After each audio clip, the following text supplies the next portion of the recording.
তাই জয় গৌরসুন্দর শ্রী রাধে। আসুন আজকে আমরা গুরুকুল নিয়ে কিছু আলোচনা করি। এক ভক্ত জিজ্ঞাসা করেছেন যে আমাদের দেশে গুরুকুলের কেন প্রয়োজন।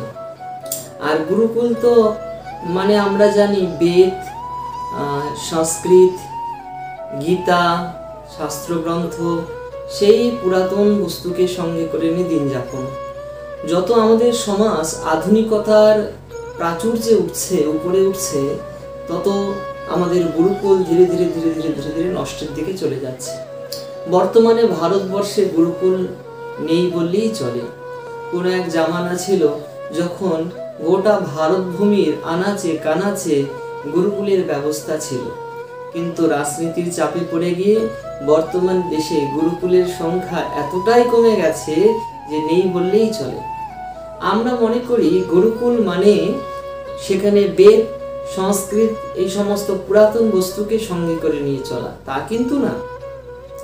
দেখুন, গুরুকুলে ইঞ্জিনিয়ারিং বিদ্যা শিক্ষা দেওয়া হতো। তৎকালীন ভারতবর্ষের গুরুকুলের মধ্যে সিভিল ইঞ্জিনিয়ারিং পড়ানো হতো। গুরুকুলের মধ্যে আমাদের অ্যাস্ট্রোফিজিক্স পড়ানো হতো। গুরুকুলে আমাদের কেমিস্ট্রি পড়ানো হতো। গুরুকুলের মধ্যে আমাদের মেডিসিন সম্পর্কে জ্ঞান দেওয়া হতো। গুরুকুলে মেটারোলজি মানে ধাতু বিজ্ঞান সম্পর্কে জ্ঞান প্রদান করা হতো। এমনকি 18 রকমেরও বেশি বিষয় নিয়ে গুরুকুলে পড়ানো হতো। এদের মধ্যে বেদ, গীতা, ভারতীয় পুরাণ, ভারতীয় যে সমস্ত সনাতন সংস্কৃতি, এই সমস্ত কম্পালসারি ছিল। সেখানে সংস্কৃতটাকে আমরা অত্যন্ত আদরের সহিত গ্রহণ করে নিয়েছিলাম। কেন? কারণ এই পৃথিবীর সব থেকে প্রাচীনতম ভাষাই হলো সংস্কৃত ভাষা।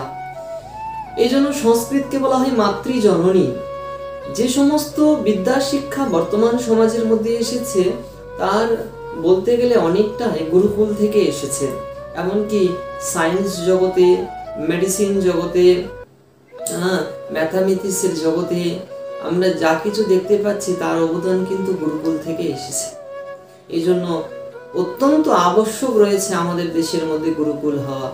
সকলে এগিয়ে আসুন, সকলেই এই আমাদের সমাজের প্রত্যেকটা পাড়ায় পাড়ায় যাতে গুরুকুল প্রতিষ্ঠিত হয় আগামী ভারতবর্ষে, আমরা সেই অপেক্ষায় দিন গুনছি। সকলকে রাধে রাধে রইল। সকলকে